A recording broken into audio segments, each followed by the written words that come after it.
I don't know what kind of money it was, so I'm just calling it Zemo dollars. It's kind of like Disney bucks, but way better because it's actual currency. There we go. Yeah, you can use them. It's like Chuck E. Cheese. You can redeem it for a bag of Turkish delights. Oh.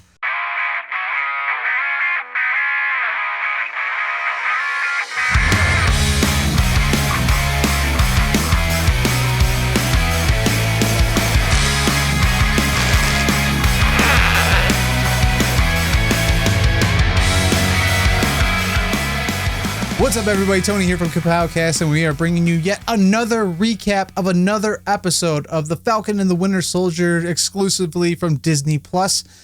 And as the prior weeks, joining me is Christy. Hello from my apparent shipping container in Pennsylvania. We're moving, y'all. Yep. She's coming back to the Murder Mitten here shortly.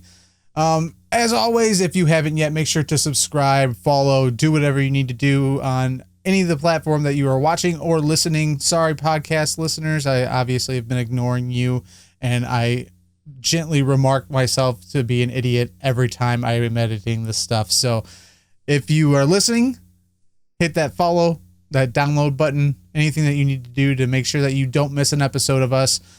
And every week, I tell you, you can head over to Teespring, get your Team Bucky, Team Sam shirts while supplies last. We're almost done with the series, and they'll probably end up disappearing afterwards. So if you want one, go grab one before it's too late. And let's get into this here episode, which was entitled "The Whole World is Watching." And when I seen the title at the beginning, I didn't know how serious that tagline was actually going to be until 54 minutes later. Initial thoughts of this episode is, we kind of started off slow coming out of that episode 3 where it laid out all the plot.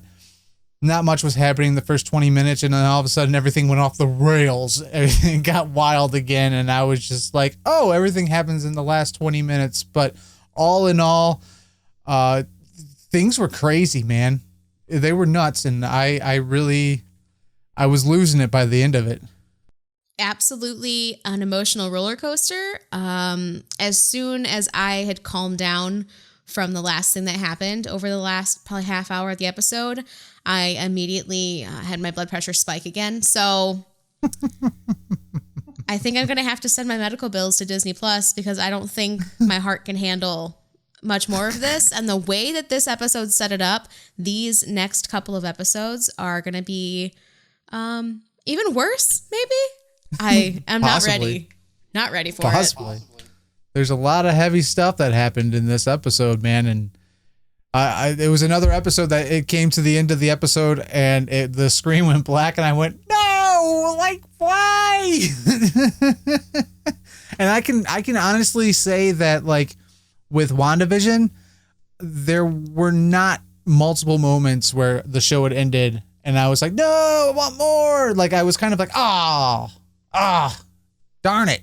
But with this one, like, I'm actually like left like feeling unfulfilled in a strange sense. Like the first time I watched it through, as soon as that end scene happened and it went black, I literally yelled.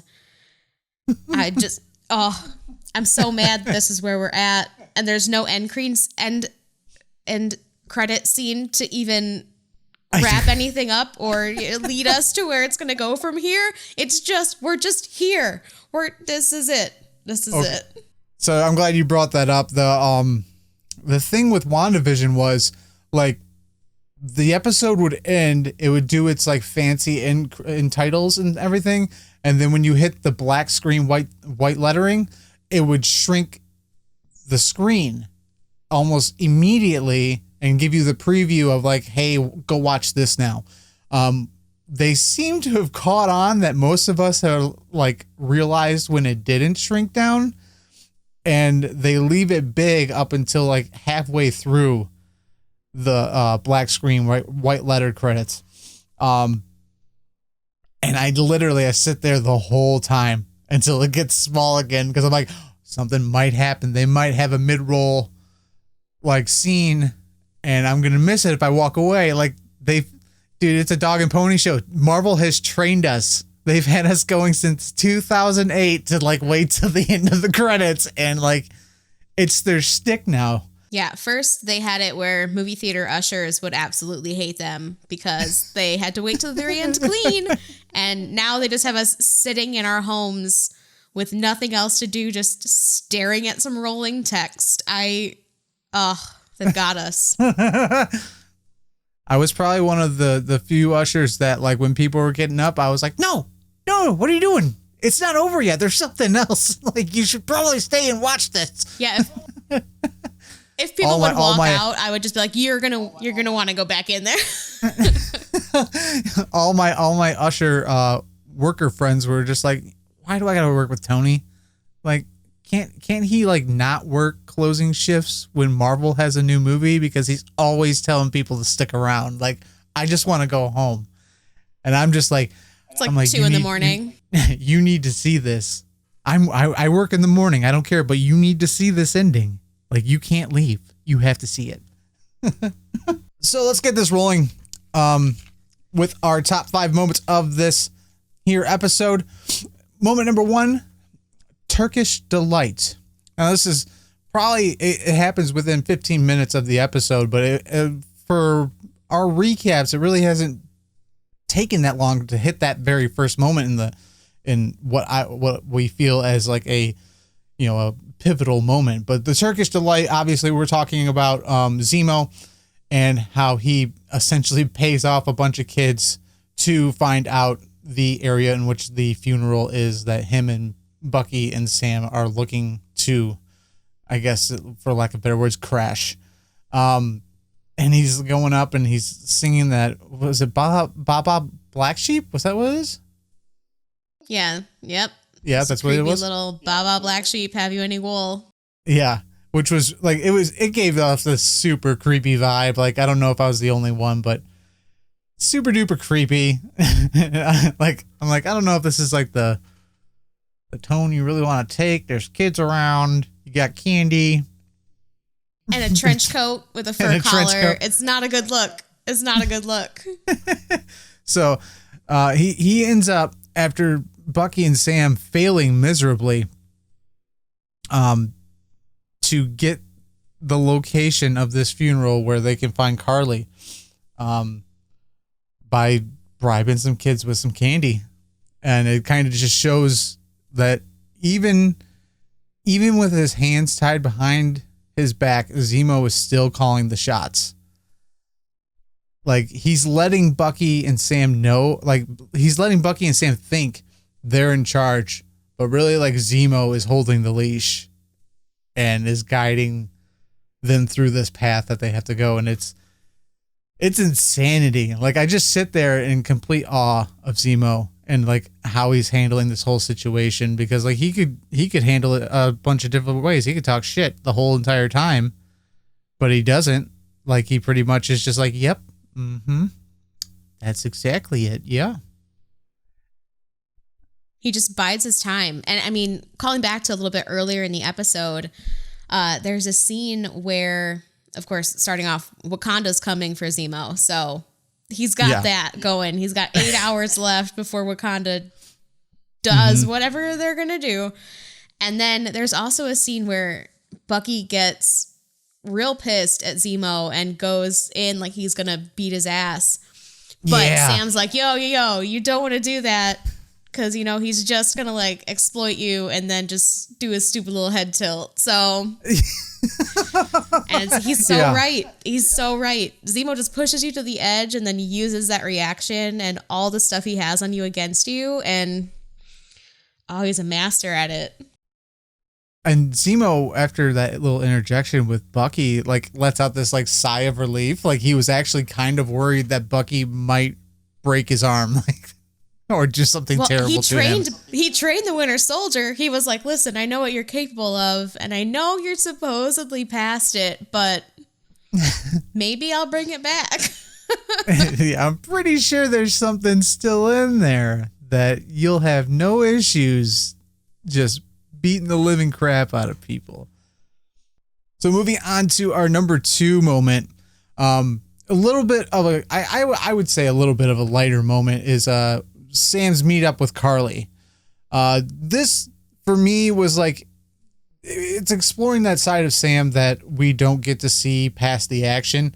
You know, when we first met Sam in Winter Soldier, he was helping out vets by having like a I guess the therapy session, like group sessions and stuff, basically helping them transition back into the real world. And for me, when we first see that in Winter Soldier, it was such a nice element that like they didn't necessarily have to add that in there. Like you could have just made him an ex-army dude that is just, you know, going on a jog with Steve Rogers or something. They didn't have to add that whole backstory of like, hey, you know, I got out of the field and I decided I still wanted to help people and this is how I help people.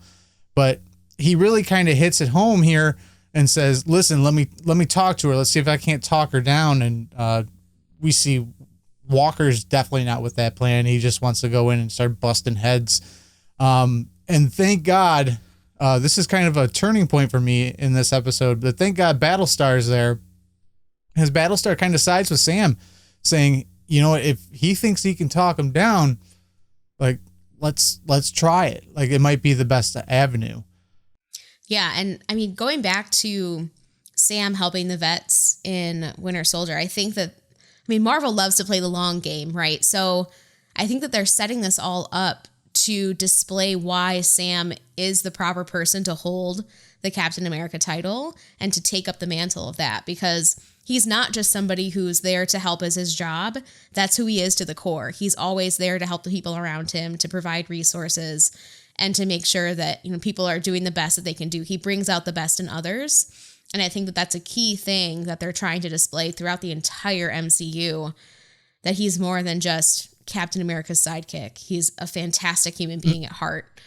And so, yeah, it's who Sam is. And so we see that continuously throughout this series as well. But going a little bit further into just the stuff that he says to Carly once he gets in the room with her, I love that we're seeing, and going back to, I think, was it the first episode, where we see a little bit about the backstory to them, you know, making sure that they're saving their parents' ship and saving that business. I think we see a little bit of that. We get to dive a little bit deeper into Sam exploring his feelings about coming back from the blip, how the resources haven't really been given to those people that maybe necessarily need them, because his sister stayed around, but he didn't. But his sister didn't get any of the resources she needed to fully live and fully make sure that she recovered from everything. And now Sam is struggling with the same thing. So it goes back to this discussion of, you know, support for veterans, support for Black people in the US, and it's how it's not there. So we see a little bit, it's like multifaceted conversation here. And I love that we get to see that and we get to explore that and see that Sam isn't just a yes man for the US government like Walker is. He's a man of the people. And like, I'm going to retract my statement again from our first episode and how they're not going to get super political. It came up in this episode. The Flag Smasher is talking about Captain America should be somebody who looks like the people of the world, who, you know, has lived their life and knows what their struggles are. Like, well, that's Sam through and through, isn't it? So I was wrong.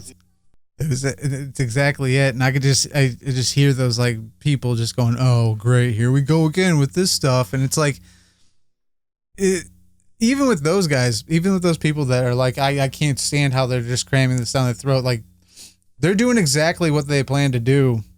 They're writing this material to make you emotionally react and get involved in the story.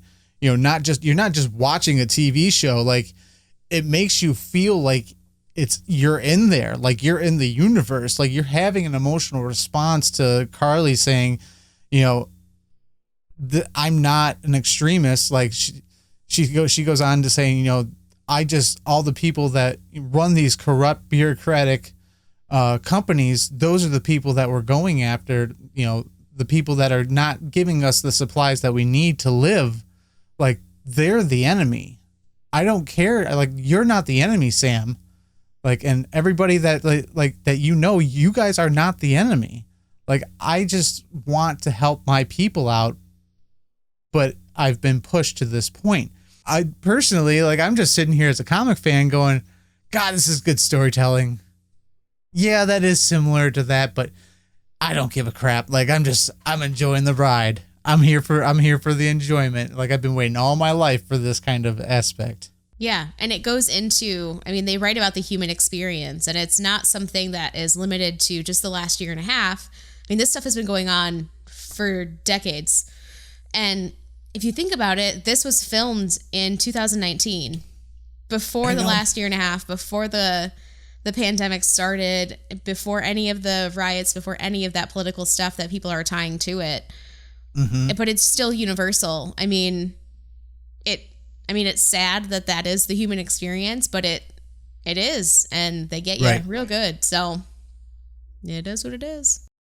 Janelle was telling me, I think today, that there was actually, I don't know where she heard this from, so I can't source where she actually heard this from, that there was some of this of a subplot of the show that had to be cut because producers felt it hit a little too close to home with COVID, and they didn't want to get that close, like, to everyday occurrence kind of stuff.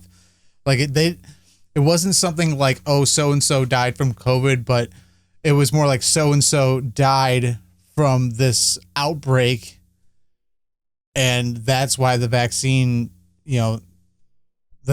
were needed. Like, I don't know if you noticed, and I didn't really notice either, but like the first episode, they're stealing vaccines, and then all of a sudden it seems like stealing vaccines took a back burner. Like, it just kind of disappeared. We never, it all came about, it all became about the super soldier serum.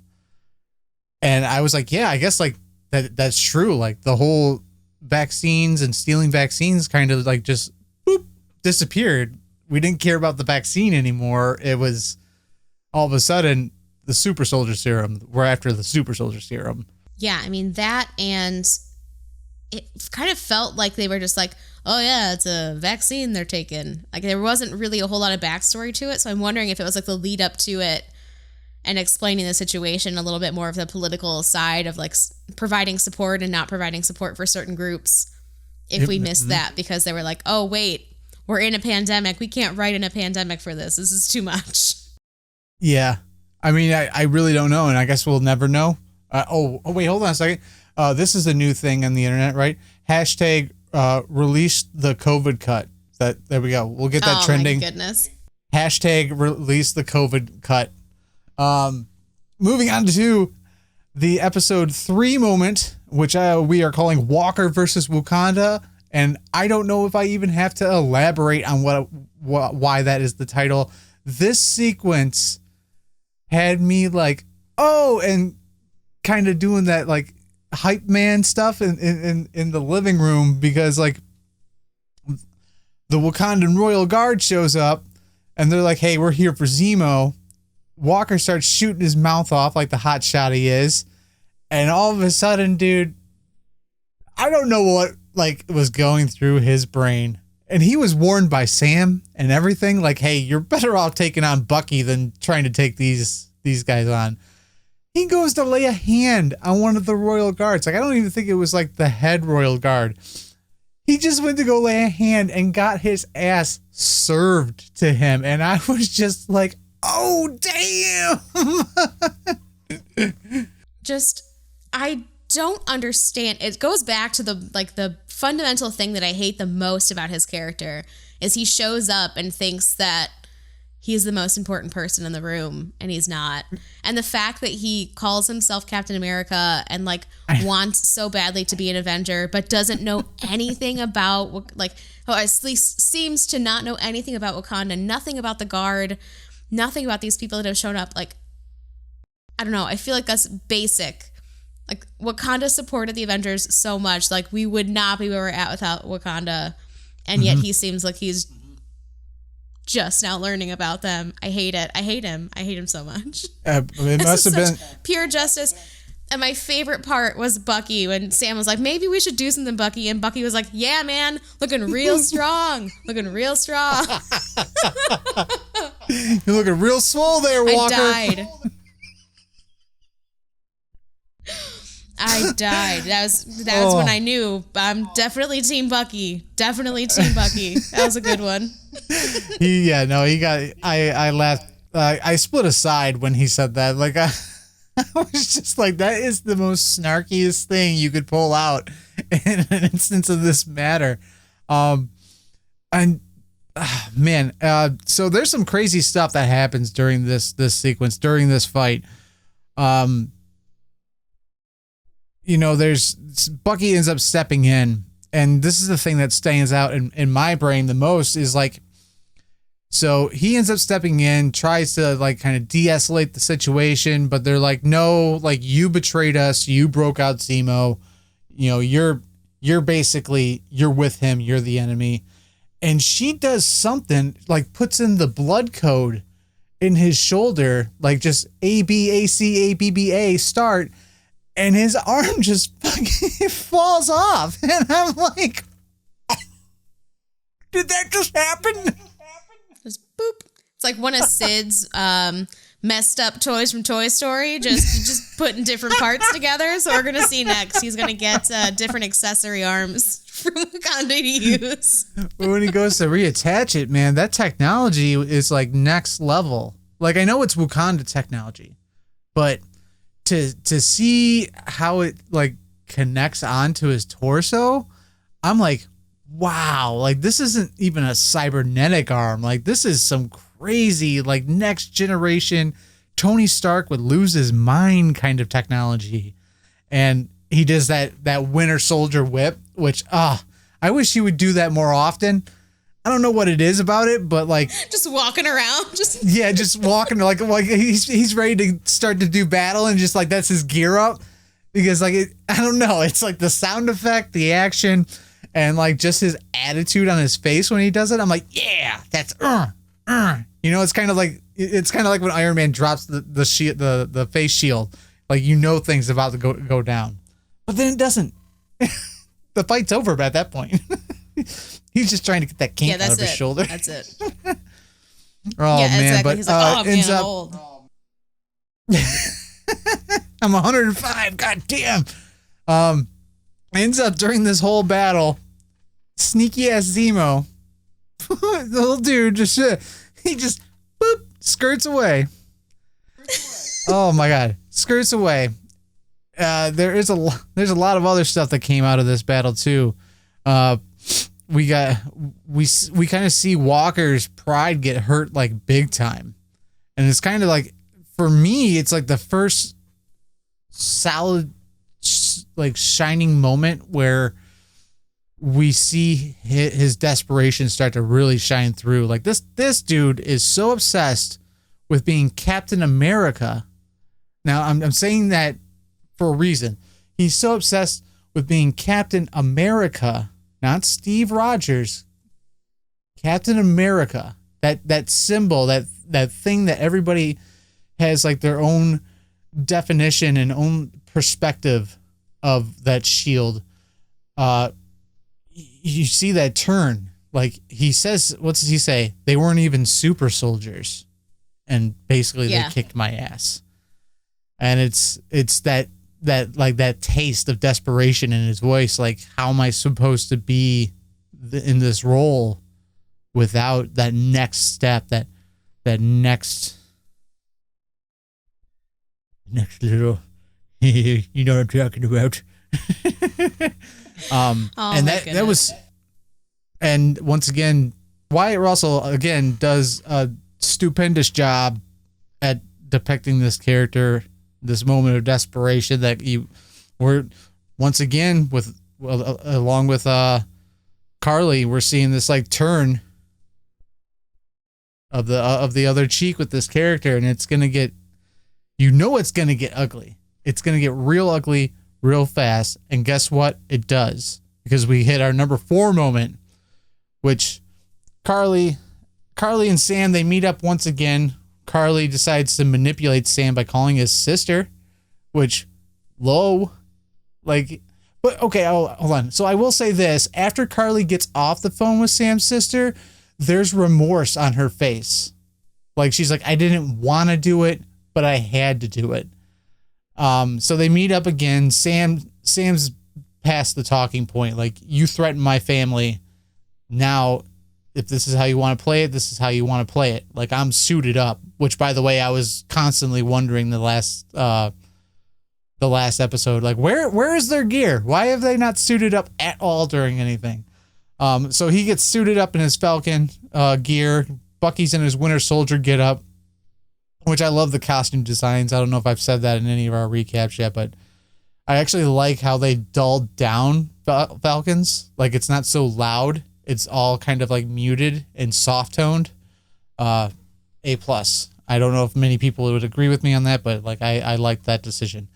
So they end up meeting up where they start their little talks again. She says some stuff which basically puts them on the trail that the Flag Smashers, Carly, they're out to kill Captain America. Like, they're going to take out Captain America to send a message. And I'm like, whoa, this is crazy. So Sam and Bucky get the F out of Dodge to go meet up with Walker.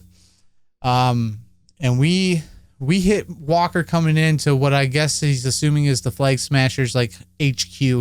He's going to take him down himself. There's something really weird. I don't know if you caught it, but like Walker he's having these tics while going into this building.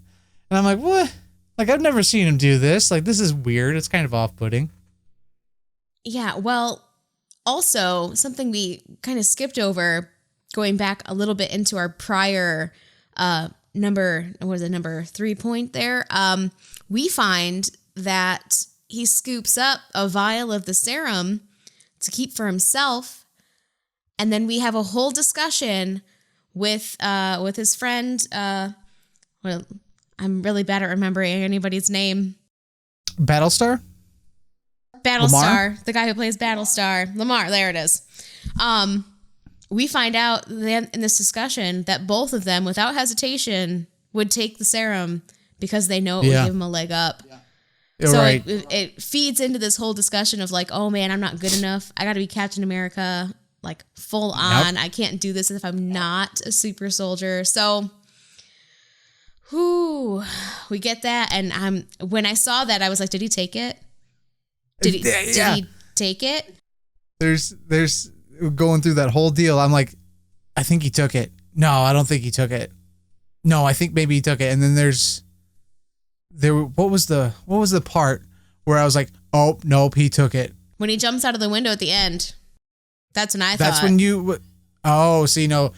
Yeah, when he does a landing, like Bucky does. Like, there's no superhero landing to absorb the impact. Okay. He just lands and walks. Okay. Right. Okay. So the first watch, that's where I said it, was when he does the superhero landing on the car. The second watch, I noticed when it's Falcon's coming up the steps because he hears commotion, so he's going for backup. And we see one of the Flag Smashers get pummeled through a door, fly down the flight of stairs and into the wall. And I was like, he took the serum. There's no way he could have done that. And I think like just a little bit later or before that, a Flag Smasher has like a lead pipe and he goes to hit him and he takes it and like bends it over the Flag Smasher's arm like it's nothing. I go, nope. Yeah. Okay. Yeah. Though there's no doubt in my mind. He is taken the serum. He is now a super soldier.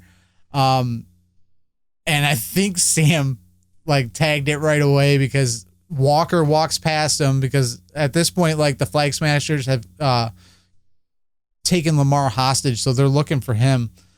And Sam gives this like look of concern to Walker and goes, "What did you do?" And, Walker just goes by. He's like, "They have Lamar." And like, he goes out. Lamar ends up getting away because he's a very capable guy. And then we meet back up with Falcon and Walker, who enter kind of like a big open room, almost like a commissary area where you would eat lunch or something like that. It kind of looks like cafeteria type deal, where they are greeted by a lovely hostess of Flag Smasher goons, super soldierized. and a pretty nice fight ensues. And then our hard-hitting Carly shows up and sees an opening, goes to take out Walker. And dude, I know I've said that I haven't been a fan of either one of these guys, but she's going for Walker, and Battlestar jumps in the way and stops her. And then I don't know if she just gets mad that he stopped her, but I don't know if it was a kick. I don't know if it was a punch. But she does something to Battlestar that sends him flying into a pillar and into our number 4 spot, which we're calling R.I.P. Battlestar. I actually was pretty sad when this happened, and like I said, I know that I've expressed that I don't like either one of these characters, like, and you're not supposed to, but I guess that kind of like that's one of those moments that like kind of like I used to say that measures what kind of human being you are. That if this guy that was willing to work with Falcon and Bucky, no matter if they disagreed on views of how to do things, he was willing to work with them. He was willing to, have the same, goal completed towards the end. He sacrifices himself to save his partner, and he's taken out. And I honestly, like, Walker goes over to him and is repeating his name. And I was just sitting there like, oh, damn, this sucks. This sucks bad. I mean, like, did you care? Like, because I know you've expressed not liking these guys. I did, but I mean, nobody deserves to die. I want them to get their ass kicked pretty good a few times, but I did not want him to get kicked into a column and killed. That's a brutal. Yeah, it was real sad. That's brutal. And then it brings up the conversation of like, is being not the sidekick, because I mean Bucky wasn't the sidekick, but like being a support figure for Captain America, is it a cursed position? Because look at the track record so far. It's a 120. It's a 120% like the Robin. Like, how many Robins has Batman had? And they just keep dying or leaving.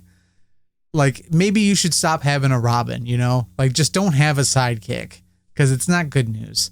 But yeah, no, it's the same thing. There's like this curse, right?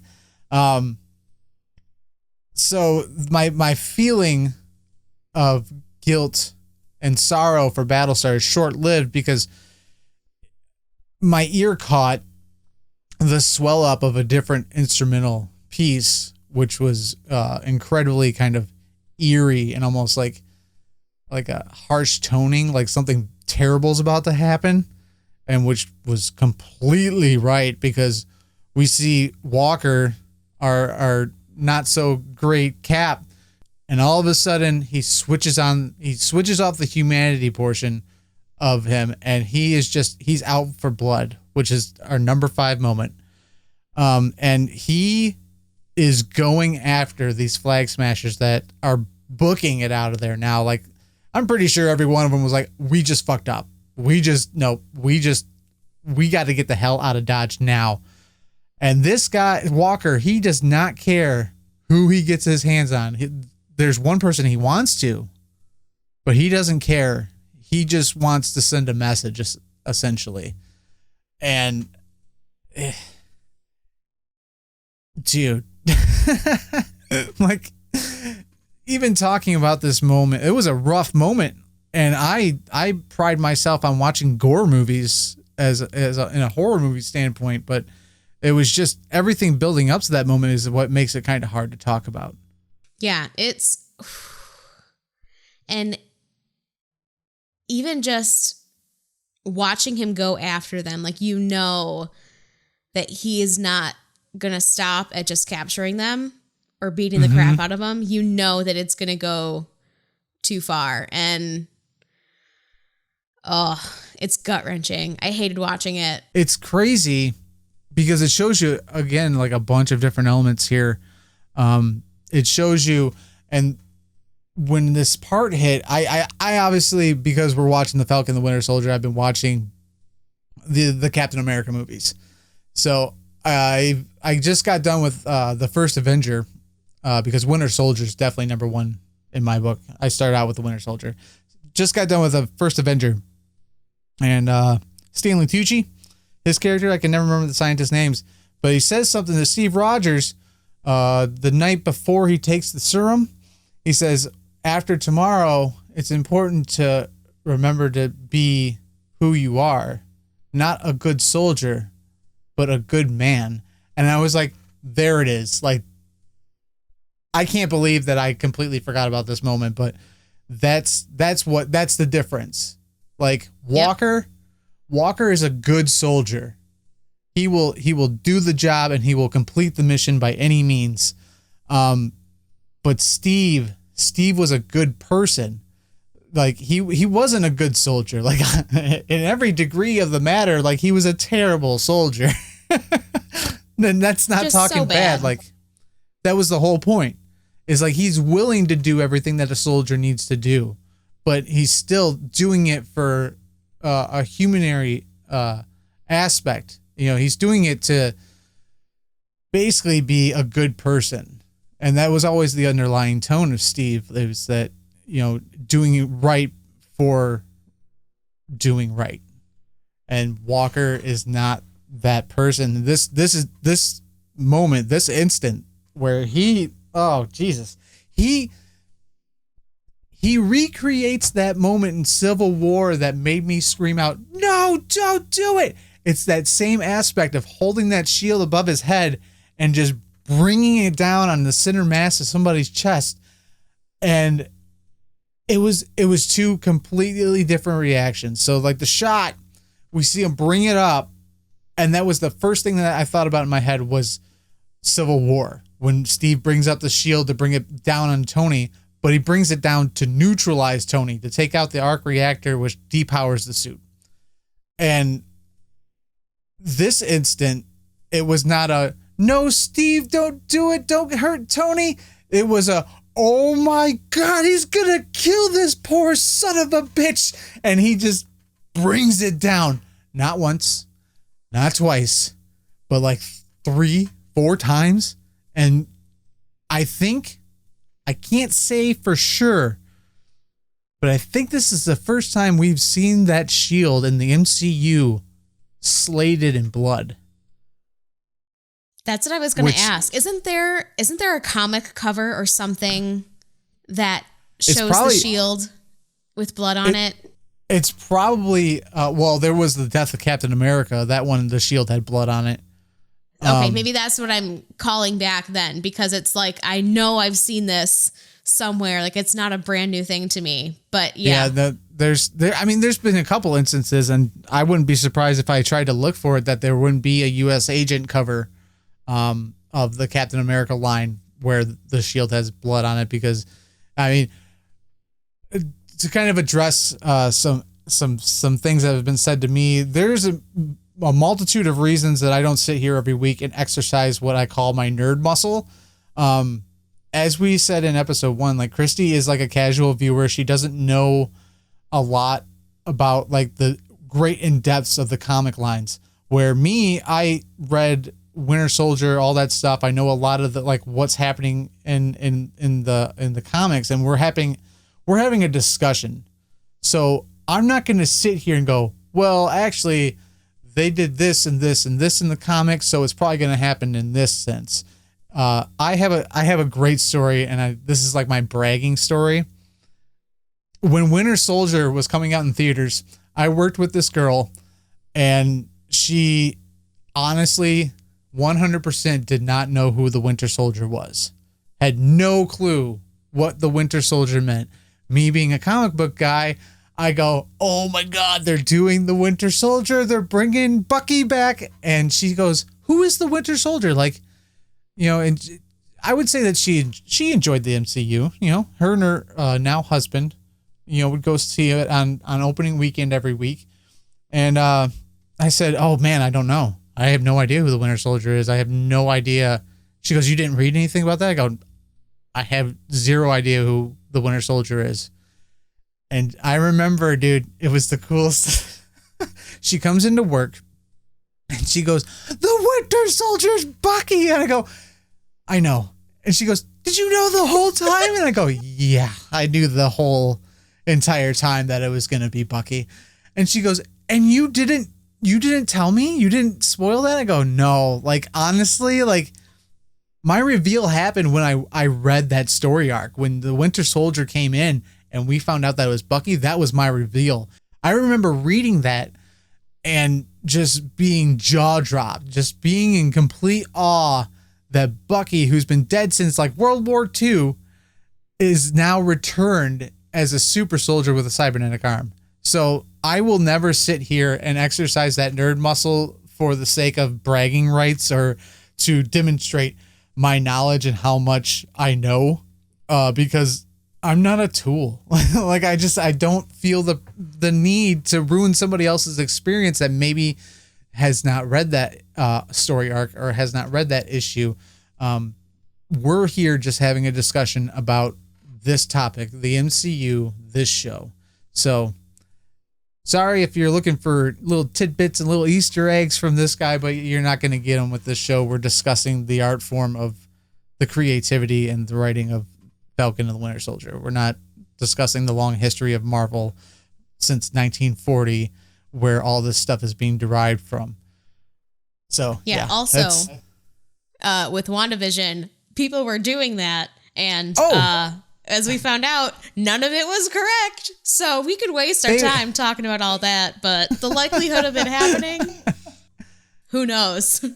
I will say that I'm pretty glad that like 90% of the normies out there know who Mephisto is now. And like, that's pretty cool. Like, that's not a character that you're just going to kind of stumble upon if you pick up a comic. Like, Mephisto he's a big deal, but he's not a Thanos. He's not a Galactus. You'll never kind of like just be like, oops, who's this guy?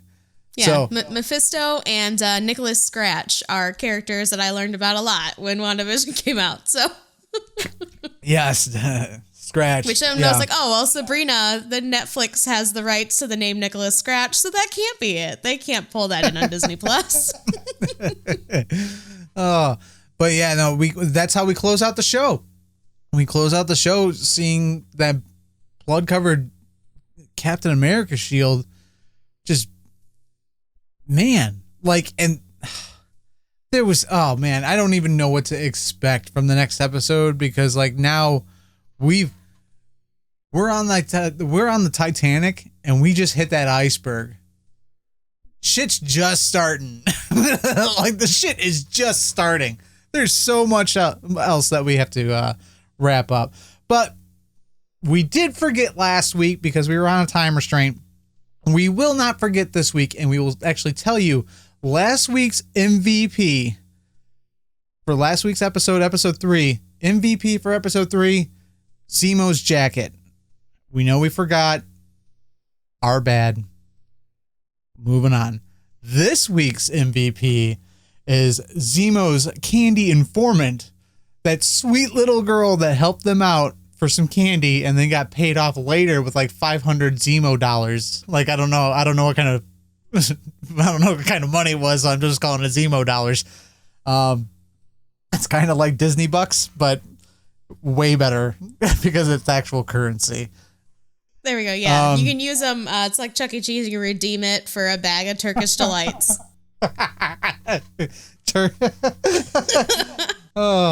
But yeah, no, there's so much else that we are gonna see. Like, Wakanda's still looking for Zemo. Zemo's taken off again. Walker's doing his thing. Who knows where? Yeah. You got Sharon. Sharon's still doing her. There's so much going on in this show, and there's only 2 episodes left. If IMDb is right, 2 episodes. Yeah. And then so the whole world is watching is the title of the episode, and we get that from the approximately 30 people who were recording Captain America going ham on this guy on their cell phones. What's going to happen? It's going to be all over social media. Who has jurisdiction here? What? How did we handle this? He just got done talking to the Royal Guard of Wakanda, saying that they didn't have jurisdiction there. So how does he have jurisdiction? He's Captain America. They're not in America. He's not Captain Turkish. Like, it's Captain America. But yeah, no, I can't wait for next Friday. I'm really upset that I have to wait till next Friday to see how a lot of this plays out. It's annoying. Netflix ruined us with the instant gratification of a full season at one time. Netflix killed Blockbuster, and then they ruined us by introducing binge watching. So everything's over. It's as bad as people getting spoiled with Amazon Prime 2-day shipping. You know, we just instant gratification across the board. We're done. We're done as a society, and we are done with this show. As always, you should be following us on social media. There's actually a great thing we are doing over on the multiple platforms now, and over on our website, March Madness. Our Patreons get to take part in a knuckle up bashing contest where they back heroes, and it's a democratic process where voting is involved, and you vote for said hero or said Patreon that you want to win, and see if they ride out to the sunset at the end of it. Scarlet Witch looks like it. That's my guess. I think Scarlet Witch is going to take it this year. That's my own personal thing. Every year that I chose Scarlet Witch, she didn't make it. But the one year that everyone realizes what I've known all along, that she's the most powerful Avenger, she's going to win. I quit. That's why. That's what I've been saying. Like, I just her power set alone should have made her to the finals every year, but it doesn't. Like, the popular vote rules, and the factor that she had a story-centric show come out this year will now make her go fast. Not taking away anything from our Patreon Chase, like he does. He shares the links and he gets people to get in there and vote. Like, there's nothing wrong with that. Like, he's doing what he has to win, and it looks like it might be paying off with the popularity of, Scarlet Witch.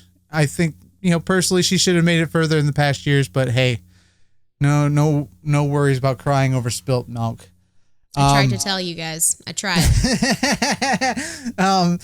Make sure you go pick up your Team Bucky, Team Sam shirts. There might also be some other ones popping up. Like, if you like dancing, you might want to go and check it out over there. And then always, whatever you're watching this on, listening to, make sure you subscribe so that you are notified every time that we drop a new video, a new episode, a new whatever. Hit that subscribe button. It helps us out. And if you are just like, God, these gentlemen are doing such a great job over here, I wish there was more I could do to help them out, you can head over to our Patreon and become a Patreon backer, and you can take part in next year's March Madness. Patreon.com/Kapowcast. Go on, get. And we'll see you guys back here next week for episode 5's recap. Christy, you're going to be here, right? You ain't got nothing going on. Yeah, no, I'm just going to be packing. Catch me next week when I've got an additional wall built in my apartment of just boxes. It's crazy. I'm going to build a robot out of boxes. I'll Hulk smash my way through them. It's going to be great. That's happening. Tune in next week to see that. And I'll see you guys later. Bye-bye. Bye-bye.